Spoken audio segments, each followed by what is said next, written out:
सभी साथियों को नमस्कार। इस वक्त एक और बड़ी हैरान करने वाली दर्दनाक ताज़ा खबर सामने आ रही है।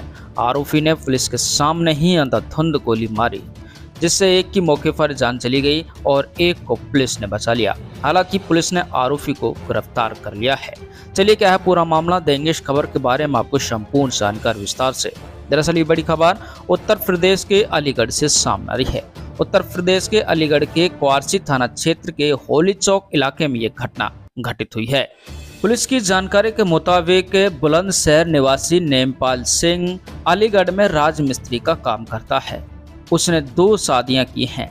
एक पत्नी गांव में रहती है, जबकि दूसरी पत्नी, जिसका नाम रीना बताया जा रहा है, जो कि राजमिस्त्री नेमपाल सिंह के साथ अलीगढ़ में ही रहती है। आपको बताना चाहेंगे, नेमपाल सिंह ने करीब 12 साल पहले गाजियाबाद निवासी रीना से शादी की थी। दोनों की शादी को 10 साल से अधिक हो गए हैं। उनके एक 10 साल का बेटा भी है, लेकिन रीना को मोहल्ले में रहने वाले सत्येंद्र से प्रेम हो गया। रीना ने 3 महीने पहले ही सत्येंद्र से कोर्ट मैरिज शादी कर ली। इसके साथ ही वो अलीगढ़ के होली चौक में अपने प्रेमी सत्येंद्र के साथ रहने लगी। नेमपाल लगातार उसे समझाता रहा, उसे अपने साथ चलने के लिए कह रहा था, लेकिन रीना ये सब मानने के लिए राजी नहीं हुई थी। और इसी से गुस्सा में होकर या आवेश में होकर नेमपाल ने ये कदम उठाया, जिसको देखकर पुलिस भी हैरान रह गई। आपका इस खबर के बारे में क्या कहना है, कमेंट कर जरूर बताएं। आपको आगे बताना चाहेंगे, नेमपाल ने 2 शादियां की हैं, जिसमें पहली पत्नी, जो कि उसके गांव में रहती है, उसके 4 बच्चे हैं। वहीं दूसरी पत्नी रीना, जो कि उनके साथ अलीगढ़ में ही रहती थी। अब कुछ दिन पहले ही, करीब 3 महीने पहले ही, नेमपाल को छोड़कर रीना ने अपने प्रेमी सत्येंद्र से शादी कर ली।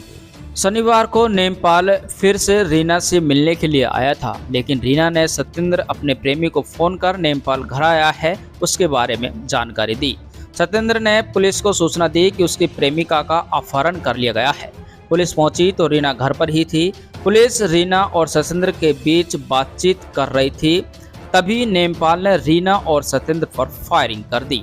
पुलिस ने जैसे तैसे सत्येंद्र को बचा लिया, लेकिन रीना के सिर में गोली लग गई। अंधाधुंध फायरिंग में लगी गोली की वजह से रीना की मौके पर ही जान चली गई। वहीं पुलिस को सत्येंद्र ने अपनी तरफ खींचकर बचा लिया था, जिससे वो बच गया, लेकिन पुलिस ने मौके पर ही आरोपी को गिरफ्तार कर लिया है। आरोपी नेमपाल ने पुलिस की मौजूदगी में ही पुलिस के सामने अपनी पत्नी रीना और उसके प्रेमी सत्येंद्र पर अंधाधुंध फायरिंग की। हालांकि पत्नी के सिर में गोली लगने से उसकी मौके पर ही जान चली गई और सत्येंद्र युवक को पुलिस ने बचा लिया। इस समय नेमपाल को गिरफ्तार कर जेल भेज दिया गया है। एसीपी अमृत जैन ने बताया कि मृतका के प्रेमी ने ही पुलिस को उसके अपहरण की सूचना दी, जिसके बाद पुलिस पहुंची। इसी दौरान आरोपी नेमपाल सिंह ने महिला और प्रेमी पर फायर कर दिया था। आरोपी को पकड़कर जेल भेज दिया है। आगे की कानूनी कार्रवाई की जाएगी। देते रहेंगे ताज़ा खबरें, बने रहिए S24 न्यूज के साथ।